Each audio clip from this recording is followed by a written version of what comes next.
င်္ဂလာပါကျွန်တော်ချမ်းချမ်းအောင်ပါခင်ဗျာကိုချမ်းလို့လည်းမှတ်ထားလို့ရပါတယ်မာနာမာနီပထမတန်းအခန်း3သင်ခန်းစာနေပြီးတော့ကြိုဆိုပါတယ်ခင်ဗျာအခန်း3ကိုရောက်လာကြပြီဆိုလို့ရှိရင်အရှိမလေ့လာခဲ့ကြတဲ့အခန်း1နဲ့အခန်း2ကိုတည်တည်ချာချာလေ့ကျင့်ထားပြီးသားဖြစ်ရပါမယ်ခင်ဗျာအရှိကသင်ခန်းစာတွေကိုမရသေးရင်အရင်လေ့ကျင့်ပြီးတော့မှအခုသင်ခန်းစာအသစ်ကိုဆက်ပြီးတော့လေ့လာသင်ပါတယ်သင်ခန်းစာအသစ်ကိုဆက်သွားနေပြီမဲ့သင်ခန်းစာအဟောင်းတွေကိုလည်းပြန်မမေ့အောင်ခဏခဏပြန်ပြီးတော့ဖတ်တာပြန်ပြီးတော့ချရေးတာမျိုးကိုလုပ်ပေးရပါမယ်ဒါဆိုလို့ရှိရင်လေ့လာခဲ့ပြီးသားသင်ခန်းစာတွေကိုလည်းမမေ့တော့ဘဲနဲ့သင်ခန်းစာအသစ်တွေကိုလည်းထပ်ပြီးတော့လေ့လာသွားနိုင်မှာဖြစ်တယ်ဒါဆိုလို့ရှိရင်ကျွန်တော်တို့ကတစ်ဆင့်ချင်းထိုင်း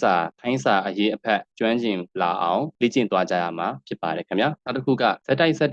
နေ့စဉ်စာလေ့လာဖြစ်နေဖို့အရေးကြီးပါတယ်တစ်ရက်ပြတ်သွားတယ်ဆိုရင်တော့2ရက်3ရက်မဖြစ်အောင်ဂရုစိုက်ပါတကယ်လို့အကြောင်းကြောင့်စာပြတ်သွားတယ်ဆိုလို့ရှိရင်လည်းပဲကိုအချိန်ရတာနဲ့ပဲချက်ချင်းပြန်စဖို့ကြိုးစားပါခင်ဗျာတစ်နေ့ကိုအချိန်အများကြီးပေးစရာမလိုပါဘူးအချိန်15မိနစ်မိနစ်20တတ်နိုင်ရင်တော့30 45မိနစ်အလွန်ဆုံးတနာရီလောက်ပေးရင်လုံလောက်ပါတယ်တနာရီမပေးနိုင်ရင်15မိနစ်မိနစ်20လောက်လုပ်ပြီးတော့နောက်ကျန်တဲ့ရက်မှာဆက်လုပ်ဖို့အတွက်ထားလို့ရပါတယ်အဲ့တော့သင်ခန်းစာ3ကိုစလိုက်အောင်နော်သင်ခန်းစာ3မှာစာလုံးပေါင်းနီးစနစ်အသစ်လေးတွေကိုဆက်ပြီးတော့လေ့လာကြရမှာဖြစ်ပါတယ်ခင်ဗျာပိုထီ3သင်ခန်းစာ3မှာလေ့လာရမယ့်ဝါကျလေးတွေကိုစလိုက်ရအောင်လိုက်ဆိုကြည့်ပါခင်ဗျာနော်အာနာနော်အာနာမောအီမီမောအီမီရောအူရူရောအူရူငေါအူငူငေါအူငူနာမီရူငူနာမီရူငူနာဆိုတာကလေခွင်းမီရှိတယ်ရူဆိုတာကအတွင်းအပေါက်ငူဆိုတာကမွေနာမီရူငူရူငူဆိုလို့ရှိရင်မွေတွင်လို့ပြောတာဖြစ်တယ်အဲ့တော့နာမီရူငူဆိုရင်လေခွင်းမှာမွေတွင်ရှိတယ်နောက်တစ်ခုကနာမီရူပါအူပူပါအူပူနာမီရူပူနာမီရူပူနာလေခွင်းမီရှိတယ်ရူပူကနန်းတွင်ဟုတ်ပြီနော်နာမီရူငူလေထဲမှာမွေတွင်ရှိတယ်နာမီရူပူလေထဲမှာကနန်းတွင်ရှိတယ်ဒါကရှိမှာပါပြီသားမာနီမာနီဟောအာဖာဟောအာဖာတောအိုတိုတောအိုတိုမောအာမာမောအာမာหออาหาหออาหาออาอาออาอาကျန်တဲ့အလဲတံပြီးနဲ့အနိဋ္တံပြီးတွေကြတော့ဟောအာဖာမောအာမာအောအာအာလို့အတန်တပြေးတည်းထွက်ပေမဲ့ဟောဟိဆိုတဲ့အမြင့်တံပြီးကကြတော့ဟောအာဟာဖြစ်သွားပါတယ်ဟောအာဟာလိုက်ဆိုကြည့်မယ်မာနီဖာโตမာဟာအာမာနီဖာโตမာဟာအာ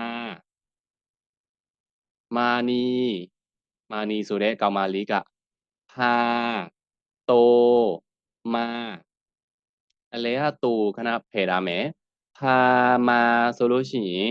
ခေါ်လာတယ်လို့အဓိပ္ပာယ်ရတယ်ဖာမာခေါ်လာတယ်โตကိုအလဲမှာထားလိုက်တော့ဖာโตမာโตကိုခေါ်လာတယ်โตဆိုတာကဘာတူလဲဆိုတော့ဒီခွေးကလေးရဲ့နာမည်ဖြစ်ပါတယ်ခင်ဗျာခွေးကလေးရဲ့နာမည်ကโตဖြစ်ပါတယ်မာနီဖာโตမာနီကโตကိုခေါ်လာတယ်ဟာအာတလုံးချင်းဘာသာပြန်ရင်ဟာဆိုတာကရှာဖွေတယ်အာဆိုတာကဦးလေးဒီနေရာမှာတလုံးချင်းဘာသာပြန်လို့မရဘူးအတွဲလိုက်ဘာသာပြန်ရမယ်မဟာဆိုတာကိုဒီနေရာမှာလာရှာတယ်လို့ဘာသာမပြန်ဘဲနဲ့ ဇီကိုလာတယ်ဇီတို့လာတယ်လို့ဘာသာပြန်ရမှာဖြစ်ပါတယ်မာနီဖာတိုမာဟာအာရဲ့အဓိပ္ပာယ်ကမာနီကတိုကိုဦးလေးစီကိုခေါ်လာတယ်မာနီကတိုကိုဦးလေးစီတို့ခေါ်လာတယ်မာနီဖာတိုမာဟာအာမာနီကတိုကိုဦးလေးစီတို့ခေါ်လာတယ်နောက်တစ်ခုမာနီဖာတိုမာနာမာနီဖာတိုမာနာ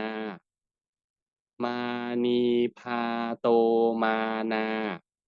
မာနီဆိုတဲ့ကောင်မလေးကဖာတိုမာတိုကိုခေါ်လာတယ်ဘယ်ကိုလဲဆိုတော့နာလယ်ကွင်းကိုဖြစ်ပါတယ်မာနီဖာတိုမာနာမာနီဖာတိုမာနာမာနီကတိုကိုလယ်ကွင်းကိုခေါ်လာတယ်မာနီဖာတိုหาปูขออาหารปออูปูหาปูဆိုတာကြတော့หาရှာဖွေတယ်ปูကနေအဲ့တော့မာနီဖာတိုหาปูမာနီဖာတိုหาปูမာနီကတိုကိုခေါ်ပြီးကနန်းရှာတယ်မာနီကတိုကိုခေါ်ပြီးကနန်းရှာတယ်မာနီဖာတိုขาปูနောက်တစ်ခုမာနီဖာတိုดูปูดออูดูปออูปูดูဆိုတာကကြည့်တယ်လို့အဓိပ္ပာယ်ရပါတယ်ปูကနန်းဖြစ်ပါတယ်မာနီဖာတိုดูปูမာနီကတိုကိုခေါ်ပြီးကနန်းကြည့်တယ်မာနီကတိုကိုခေါ်ပြီးကနန်းကြည့်တယ်ရမယ်နော်ပြန်ပြောကြည့်ရအောင်နာမီရူငူနာမီရူငူလယ်ထဲမှာမွေတွင်းရှိတယ်နာမီရူပူနာမီရူပူလယ်ထဲမှာကနန်းတွင်းရှိတယ်မာနီဖာတိုမာဟာအာမာနီဖာတိုမာဟာအာမာနီကတိုကိုခေါ်ပြီးဦးလေးစီကိုလာတယ်မာနီကတိုကိုခေါ်ပြီးဦးလေးစီကိုလာတယ်တနည်းအားဖြင့်မာနီကတိုကိုဦးလေးစီခေါ်လာတယ်မာနီဖာတိုမာနာမာနီဖာတိုမာနာမာနီကတိုကိုလဲတဲ့ခေါ်လာတယ်မာနီဖာတိုหาปูမာနီဖာတိုหาปูမာနီကတိုကိုခေါ်ပြီးကနန်းရှာတယ်မာနီဖာတိုဒူปูမာနီဖာတိုဒူปูမာနီကတိုကိုခေါ်ပြီးကနန်းကြည့်တယ်အခန်း3ဖတ်စာသင်ခန်းစာကတော့ဒီလောက်ပဲဖြစ်ပါတယ်နောက်ထပ်ဗီဒီယိုတစ်ပုဒ်မှာအခုမြင်နေရတဲ့အခန်း3ရဲ့လေ့ကျင့်ခန်းသင်ခန်းစာကိုမျှဝေပေးသွားမှာဖြစ်ပါတယ်ခင်ဗျာအခုနောက်ဆုံးအနေနဲ့အခန်း3ဖတ်စာသင်ခန်းစာကိုအစအဆုံးဖတ်ပြပြီးတော့အဆုံးသတ်လိုက်မှာဖြစ်ပါတယ်ခင်ဗျာบทที่3นามีรูงูนามีรูปู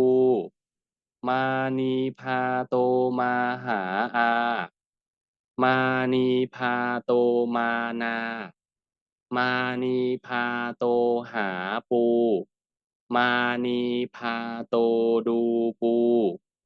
နောက်ထပ်သင်ခန်းစာအသစ်မှာပြန်ပြီးတော့ဆုံကြပါမယ်တကယ်လို့သင်ခန်းစာကိုသဘောကျတယ်ဆိုလို့ရှိရင် comment မှာတစ်ခုခုရေးသွားပေးပါဦးခင်ဗျာအားလုံးကျေးဇူးတင်ပါတယ်အားလုံးပဲအဆင်ပြေကြပါစေခင်ဗျာ